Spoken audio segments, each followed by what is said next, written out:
Hello, my loyal friends. Yes, I have finally returned. Here to do Innistrad 4322. Been a bit busy lately. Well, my computer died for a while, and then I got Skyrim and was playing that for a while. But back to Magic. I've done some drafts of Innistrad already. Um, it's a weird format, and that's why I'm doing a 4322. Normally, I don't like to do 4322s, but here I am. Alright, so anyway, first pack. I think the choice is pretty clearly Brimstone Volley. This card's just crazy good. There's very little unconditional removal, and that's basically what this is, and it's also a handy piece of burn, and that's all there is about it. Alright. This pack is a lot less interesting. The red cards, like Kessick Wolf is good, but not amazing, and you can pick them up. Delver's terrible. Stitcher is meh. This guy's okay. I actually like the Ghoul a lot. Boneyard Worm may actually be better, although, like, in red-green, it's not a good color combo, and I don't know, in general. I really like this card. I feel like it's kind of, I don't know, I've watched other drafters and they don't seem as keen on it. I'm not sure what the whole story is. But, it's easy to cast, and it's really hard to play around in this set. I mean, there's just very few creatures with, like, 4 toughness and stuff. I just really like this card. And the life gain's insane, the first strike's insane. I'm just a huge fan of it, so that's what I'll take. I mean, it's a little slow as a 4-drop, but it's still pretty darn good. Of course, now this pack is less interesting all around. Armored Scab is good. Ridge Wolf is not good. Ambush Viper is good. Everything else, if I want to stay in color, Ultra's Reap is playable, but it's like a 23rd card. Ambush Viper, like I would always play in green, but now that's putting us in the 3rd color. But really, we're going to go into 3rd color in this pack because all the cards are just so terrible.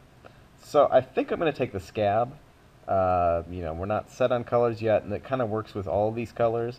And all of our cards are splashable right now, so I don't know. I'm not seeing a lot of signals here, and I'm not really happy with what I'm seeing here. So Scab, blue is a color I like to be in, so that's the card I'm going to take. Okay. It's all over the place in this sort of in this set here, and I'm not sure what I want to pick here now. So Ghoul Razor is playable. We have 1 zombie already, so maybe that's a thing. Ambush Vipers I like, and it actually is kind of looking like green is open, but we've already passed a little bit. We could still dive into it, but that puts us in 4 colors.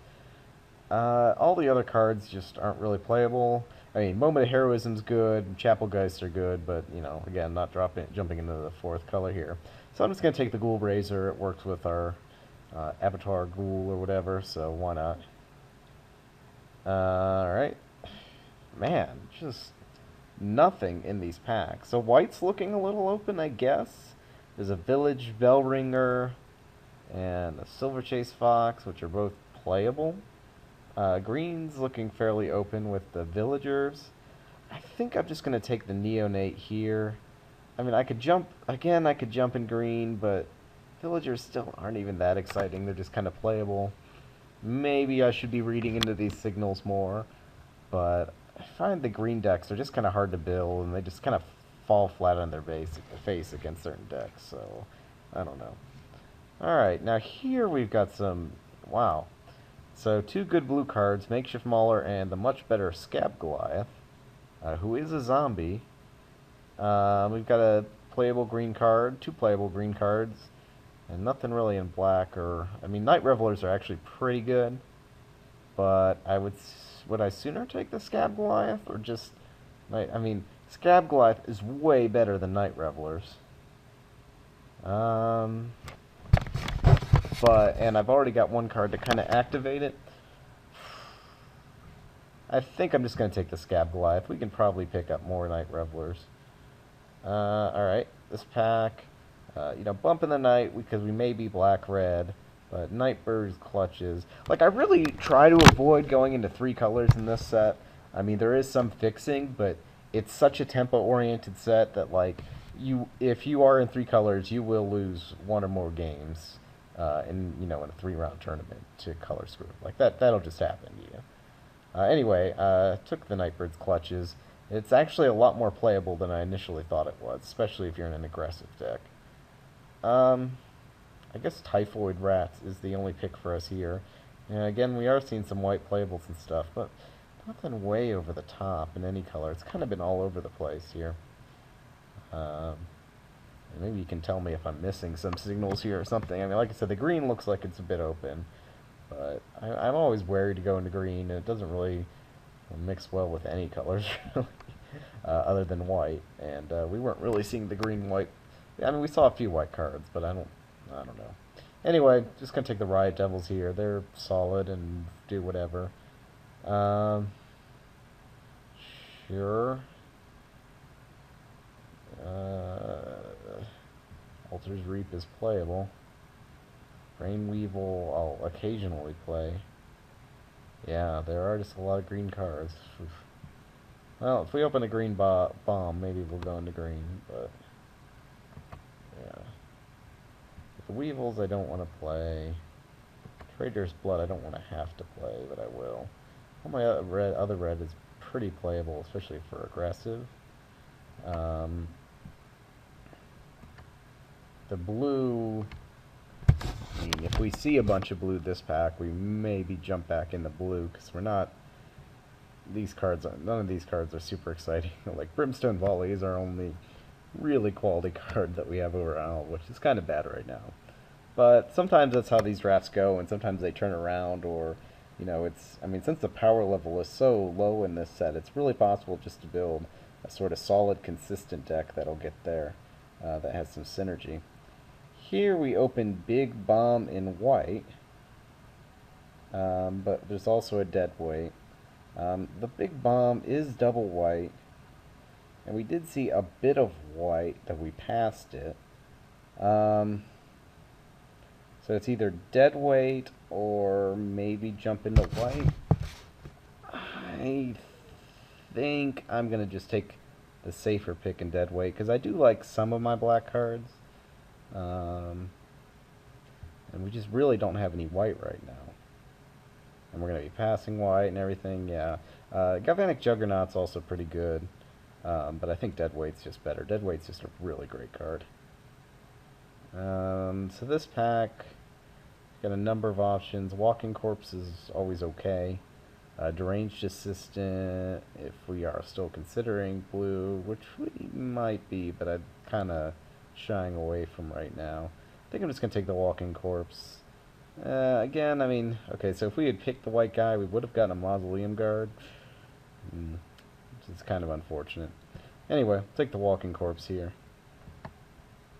Yeah, I don't know, sometimes this set is just weird, the draft. I admittedly, I've done several drafts and sealed events and still haven't figured it out. So we could get another Ghoul here, but I think the obvious pick is a Victim of Night. This card's annoying because sometimes you just lose a game because it's not Doomblade, but, it happens, I guess. But it's still solid enough that you have to take it. You have to always run it, basically. So I'll take it. Alright, so let's see how our curve is looking here. I mean, we're getting an okay, fairly aggressive build here, if we can keep it up. Of course, this pack gives us really nothing. The Cultist is nice if we were still considering blue, but I think it's a little late for that. So I think we're going to just take the Corpse Lunge here. Not my favorite card, but it's not bad. Gosh, and the white cards are coming. Well, maybe that was a mistake. Maybe I should have just dived in white there. As it stands, Bump in the Night, maybe? Yeah, we're just going to go aggressive here, go all out. Alternatively, it'd probably be the Scarecrow. And I do like the Scarecrow somewhat, but, I don't usually build these super aggressive decks, and so I kind of want to try that out now. So let's give it a try and see if we can build something really aggressive here. Typhoid Rats or another Ghoul. I think another Ghoul is fine. We don't really have any. Only don't have a bunch of big drops here, so it's fine. This really gives us nothing. Feral Ridge Wolf is very meh. But we'll take the Hound. Hound's actually a pretty solid card, because there are a lot of things that just can't block, and you often get very beneficial trades and stuff off of it. So it's a pretty solid card. Kessig Wolf, yeah, just another aggressive dude. This guy I like, although not really in this deck. So maybe we could run the Ghoul Caller's Chant. We have 4 ghouls right, 4 zombies right now. He's a devil. Yeah, I'm gonna try the Ghoul Caller's Chant just because I don't want to run the Disciple in this deck. But I don't necessarily want to run the Chant either unless we start picking up some more zombies. I mean, it's not bad. Like, I mean, that is one nice thing, is it's not dead if you don't have zombies. A second Ghoul Caller's Chant doesn't seem worth it. You know, I always say, oh, I could get this and maybe I'll side it in against the Vampires deck. Never have done that. We have 1 flashback card. Burning Vengeance? I mean, nothing's really playable here. I take the Cobble. I'll take the Cobbled Wings, I guess. Though, again, another one of those cards I never sided in. Here, there's nothing for us. I'm just going to take the rare. We could maybe splash a green spell, I guess, but we kind of, unless it's like Prey Upon, I don't know what else I would really want to splash here. Yeah, more cards we're not going to play. Cellar Door could be annoying, I think. But I'll take the Maw for signaling purposes, I guess. Yeah. So, our deck got a little better that pack, but I'm still not excited about it at all. Like, I mean, it's fairly aggressive, and maybe we can just get there with little aggressive dudes, and then we've got some removal and Nightbird's clutches and stuff. So maybe we can get there. You know, we're not going to get enough vampires for this, but in fact, I could have just taken, maybe should have just taken the Fortress Crab there, because that actually would be a really annoying card against us. Like, it just blanks a lot of our dudes.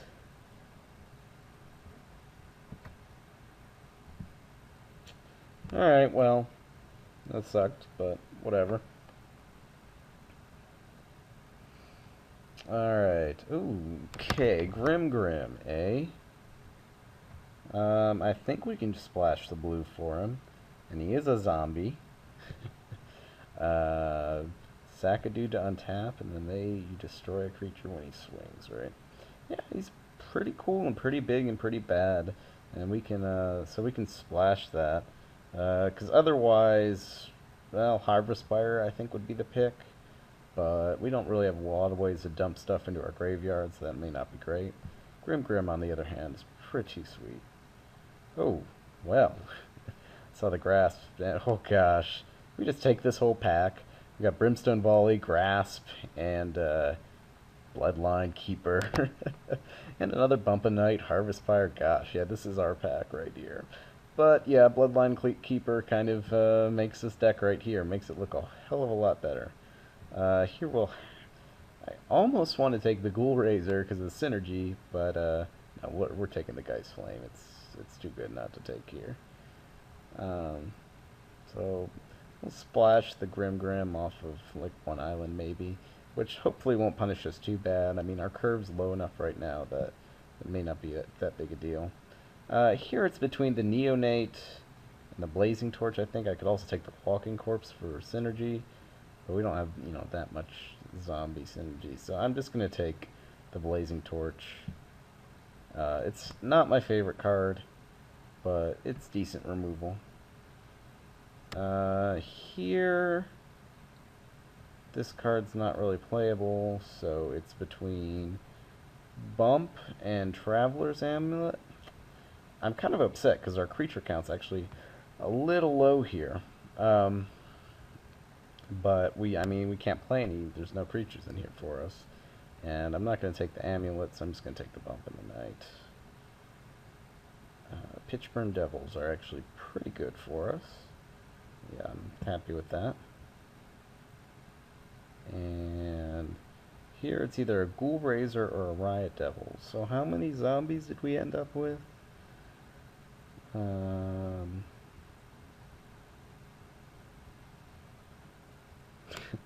One, two, three, four. Is that right? I feel like I missed one, but still four. So this would be the fifth. It's close. Or the cannibals.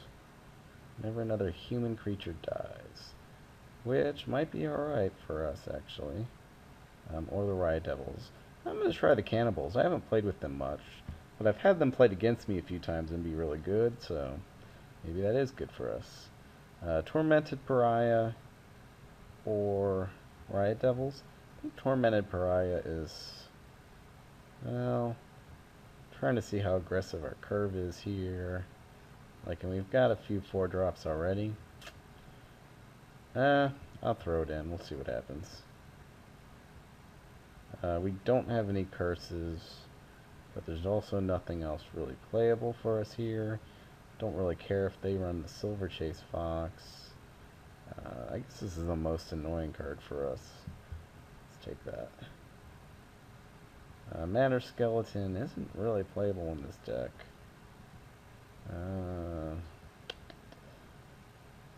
So, how many creatures do we have? 14 now? Yeah, so I wish we would have picked up one or two more creatures, but you know, the packs were kind of bad for us, poorly distributed for us, I think, or maybe I just made a mistake somewhere. Sure, I'll take a Pilgrim, but I think we luckily picked up some cards that we like. Sure.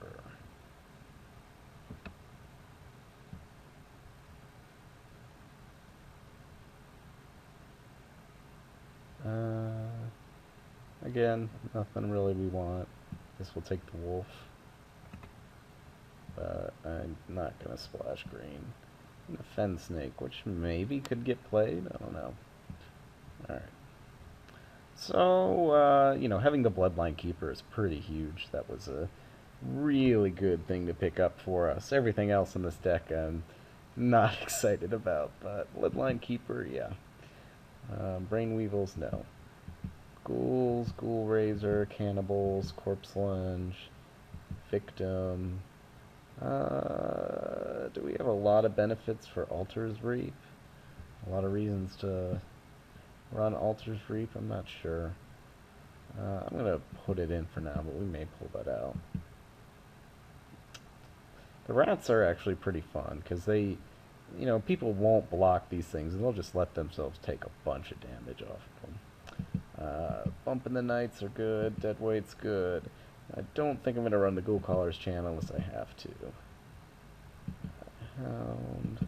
Clutches seems like it will be good. We could have done with another piece of removal in this deck, but I guess we have 3, but it's only for little stuff. So maybe if they have big stuff, we'll put in a Traitorous Blood. Although the Nightbird's Clutches is kind of like removal when you're in an aggressive deck. This is 23 cards. And I'm really, really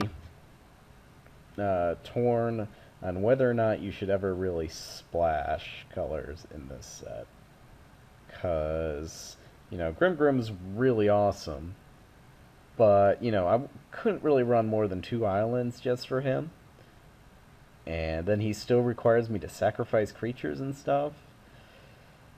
I just don't know. Maybe you're yelling at the screen and telling me I definitely need to run him. But I've had, like I said, this is such a tempo-based format that going into 3 colors can really end up costing you.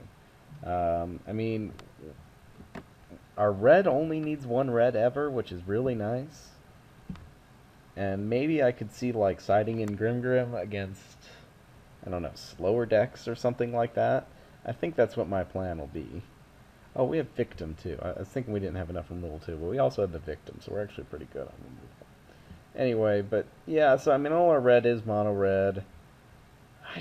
I don't know. I've just lost so many games in this format to just having the wrong colors of mana because of my splashes and just getting blown out due to tempo. But against slower decks, I can see it being worth it. And then, in sealed, it's often worth it. Although it's actually pretty easy to build an aggressive sealed pool too in this set. So, yeah, that's my thought. You may be screaming at the screen that I really need to run Grim Grim. And when I saw him at first, I was really thinking that too. And we only have 13 creatures. That I am a little more annoyed by. Let's see. We have 13 creatures. And, Corpse Lunge probably is going to be pretty bad in our deck. Oh yeah, so we do have removal. So we have Victim of Night, Dead Weight, Blazing Torch, Corpse Lunge, and Brimstone Volley. And Corpse Lunge may not be that good. But if I substitute it for a creature, it's either going to be Grim Grim, or Fen Snake, maybe? That I don't like. But maybe I do pull out... I pull out Corpse Lunge over Altar's Reap. In fact, Altar's Reap is probably going to be pretty bad. Because we just don't have enough creatures. Which means, yeah, Grim Grim. I didn't pick up one of those Traveler's Amulets. I saw a couple go by. But... Grim Grim... He's pretty cool. Although, again, he does require me to sacrifice creatures. That's not that great in our deck.